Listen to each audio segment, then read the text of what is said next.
out here in Newark today at Big Mike's. We're sitting here with Marc Minutolo. They call him Mr. Smooth, and he earns that nickname if you've watched him out on the racetrack. This past season, he won the Hobby Stock Championship at Outlaw, 9 wins along the way there. Tied for third in Hobby Stocks and actually Hobby Stocks at Canandaigua, third in points in the Street Stocks. Did pick up a Hobby Stock win at Fulton. His last race was 2 weeks ago, 5th in the Street Stock, 3rd in the Hobby Stock. That was out at Outlaw at their big finale weekend. Marc Minutolo joins us here. How we doing, man? Doing good. Nice day out. Season in review, and it's a beautiful day. I can't wait. The past couple of days we're going out. I think we're going to have a rainy. It's New York, so we cold, get all 4 seasons in a week. Yeah, that's true. We might even be able to get out golfing one more time this year too. So how was 2021 for you? I'd rate it, an A, I guess. I've had a lot of bad years and had a lot of mechanical failures in past years, and this year seemed like everything clicked fine, and mechanically we were fine. It was, and then we found success, and we were in the top 5, and we ran with some good equipment this year. So, I'll take it. Want to thank SuperGen Products, by the way. Special deal, Racers Special. And you might want to get into that one too, Mark. Make sure to give them a call. They got a special deal on a 9,000 generator and a 4,200 pressure washer.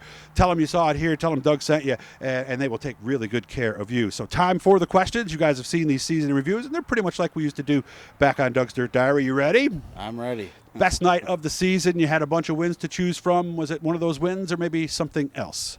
Well, I'll definitely...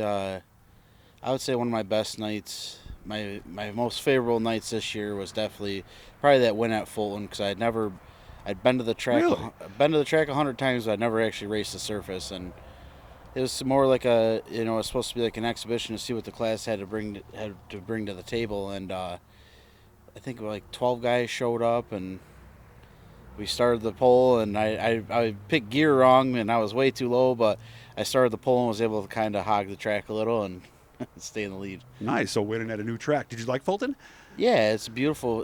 It's a beautiful track, a nice place. It's just there's definitely confrontation in the wrong areas, and that kind of stopped us from racing at the Outlaw weekend. There's between a vendetta held over everybody else because a guy wants to keep a hard on for the Canandaigua guys. I mean, that kind of sucked. It really put a damper on things. And he pushed all the outsiders away, and an outsider still won. I was glad that Bob Buno was still able to pull that victory off, because it's kind of a slap in the face back to him. Worst night of the season. We had a few crashes. Was there one that sticks out, one particular night that was the worst of the season? I would probably, it's hard to say. I didn't really have a lot of, the beginning of the season I felt like I kind of struggled a little bit.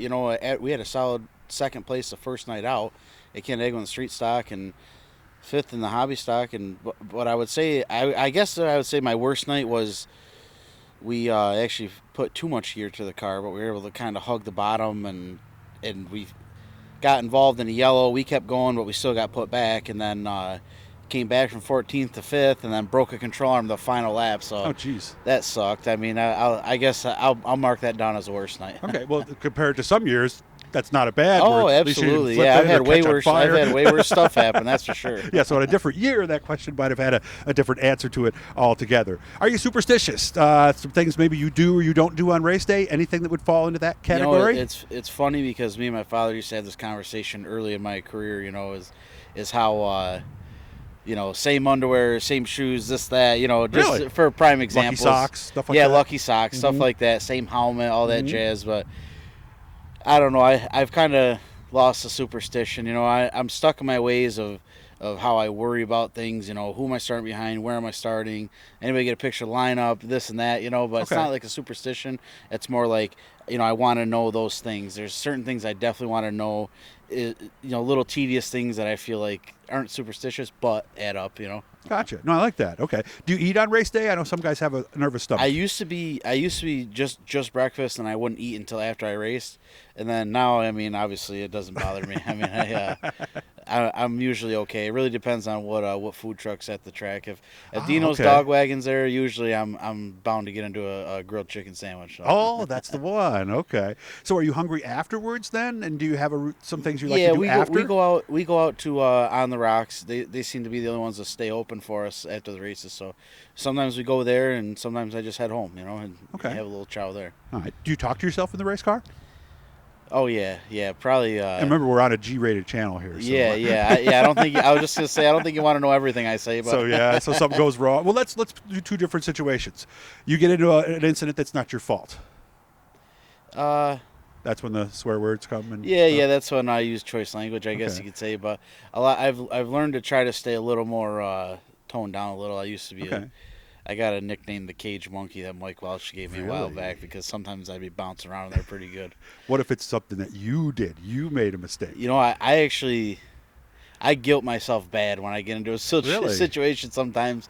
Whether I justify it, it's funny. I got to throw the situation by all my racing friends, and I got to justify why I did what I did or this or that. But I feel like it's a racer thing, but it's definitely, I try to justify why it went down the way it went down and make sense of it rather than, and I know when I'm wrong, and sometimes I don't know sometimes I feel I'm wrong even when I'm not, and sometimes it's vice versa. Sometimes I feel like I'm not and the wrong, and I am, So it goes both ways, I guess you could say. All right. Something you do to relax, maybe an event you do, a place you go, a thing you do that people might be surprised that a race car driver does that. Well, you mean on race day or? Anything.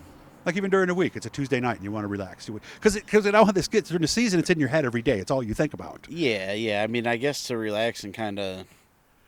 But to keep the competitive side going is I do play video games quite a bit. That's kind of my relax. But other than that, I usually just try to do stuff with the girlfriend or the kid, and I guess just kind of hang out and relax. What kind of video games do you like?